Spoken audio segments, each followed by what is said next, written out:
It seems like everybody wants to lose weight. And what is the best diet for weight loss?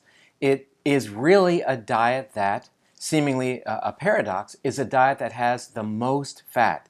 If you want to lose weight, you eat more fat. And this isn't really that new. This dates back to at least 2007 as published in the Journal of the American Medical Association.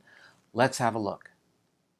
So this is the famous A to Z study. It's a 12-month randomized trial of 311 overweight or obese, premenopausal, non-diabetic women, and again published in the Journal of the American Medical Association. And they looked at 4 different diets: the popular Atkins diet, which is really low carb; traditional American diet that we still hear recommendations for, which is a low-fat, high-carb diet; the Ornish plan, which is a very high carbohydrate diet; and finally the zone diet, which is somewhat of a low carbohydrate diet. But for our purposes in this video, I'd like to just compare the Atkins diet and the Ornish diet because they represent the extremes.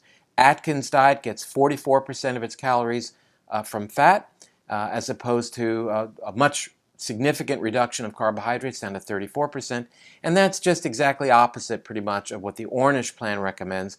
As you will recall, the Ornish diet is one that's low in fat and high in carbs.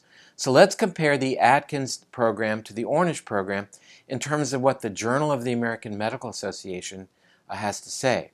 Well, the Atkins diet gives you a lot more saturated fat in terms of grams per day, 27 versus 17 for the Ornish diet. Now, the body mass index on the Atkins diet went down by 1.65. That's a measurement basically of how fat you are. On the Ornish diet, not anywhere near a significant reduction in comparison to the Atkins diet. The percentage body fat down by about 3% eating more fat, and half that amount on the Ornish plan. Triglycerides, a powerful marker for risk for heart disease, reduced by close to 30 points by eating more fat on the Atkins program, and about half that on the Ornish program that tells you to go on a low-fat diet. HDL, or good cholesterol, increases on the Atkins diet by about 5 points, no change on the low-fat Ornish program.